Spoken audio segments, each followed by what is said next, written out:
Hello friends, I am here to discuss the provisions related to TDS. But to begin with, in this video, we shall discuss regarding the new sections which have been inserted via Finance Act 2020 under the Income Tax Act. Before moving forward to discuss the provisions, I would like to discuss the basics of TDS. What is TDS? TDS is the amount deducted by the person when he pays you certain sum of money which forms part of your income, like salary paid by the employer, interest on deposits by bank, etc. The person who deducts TDS is called the deductor, while the person whose tax has been deducted is called the deductee. Let's get into the provisions. The Finance Act 2020 has made a far-reaching amendment to the system of taxing dividend income. Until financial year 1920, a company was required to pay dividend distribution tax under Section 115O at the rate of 15% on the amount of dividend declared or distributed by it. Further, under Section 115 BBDA, a person resident in India other than a domestic company or a fund or institution eligible for exemption under Section 1023C or registered under Section 12A of the Income Tax Act was required to pay tax on dividend income exceeding rupees 10 lakh at the rate of 10%. Now, as per the amendment, the liability to pay dividend distribution tax under 115O and dividend income exceeding rupees 10 lakh under Section 115 BBDA are being abolished. Instead, dividend received by any shareholder will be considered as its ordinary income and will be taxable at the rate applicable to such person, and no exemption shall be allowed in respect of such dividend income. This is where Section 194 comes into play. This is an existing section under the Income Tax Act whereby an Indian company was required to deduct tax on the deemed dividend referred to in Section 222E at the rate of 10%.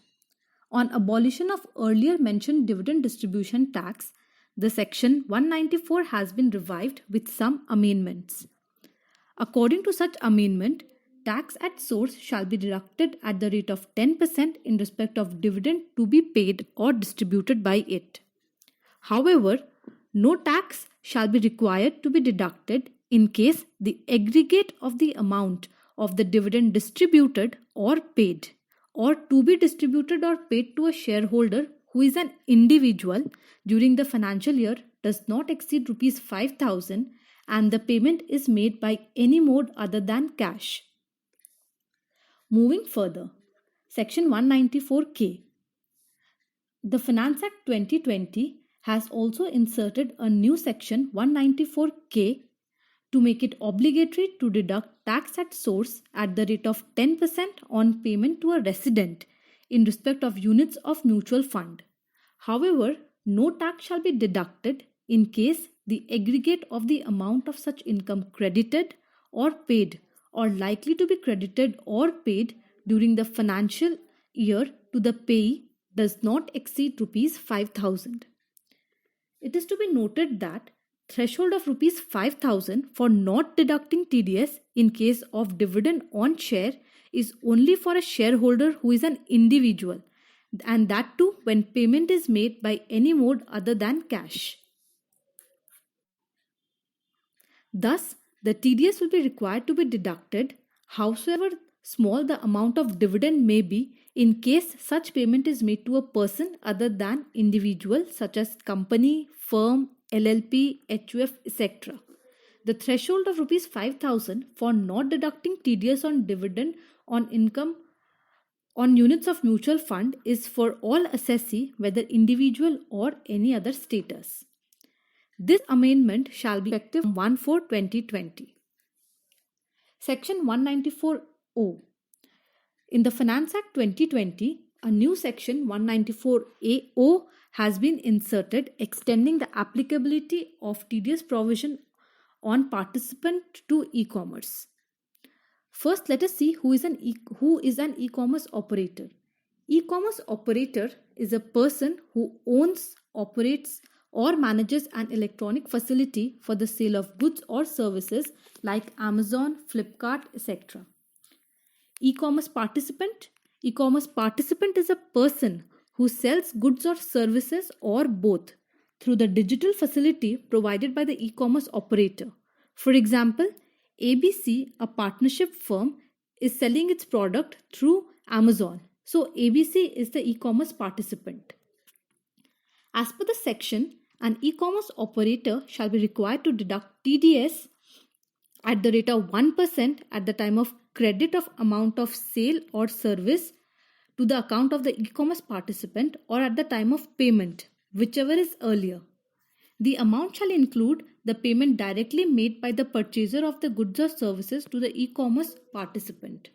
However, this provision shall not be applicable for e-commerce participant if the e-commerce participant happens to be an individual or an HUF and the gross amount of sales or service of such individual or HUF during the financial year does not exceed rupees 5 lakh and such e-commerce operator furnishes a PAN or Aadhaar number. In case the e-commerce participant does not furnish PAN or Aadhaar number, the TDS shall be deducted at the rate of 5% under section 206AA of the Act. This amendment shall also be applicable from 1/4/2020. Let us take an example to understand the same. Suppose XYZ is a partnership firm which sells its product A at Amazon India. Amazon credited the account of XYZ on 30th June 2020 for the sale of products, say rupees 6 lakhs. The amount was paid on 5th July 2020. XYZ also sold the product to Mr. Raj, who paid the amount directly to the firm, rupees 20,000. As per the example, Amazon India shall be the e-commerce operator, XYZ shall be the e-commerce participant. Amazon has to deduct tax being the operator. The tax has to be deducted on 30th June being the date, whichever is earlier of payment or credit. Amazon shall deduct tax on the gross amount, that is rupees 6,20,000, which is 6 lakhs plus 20,000.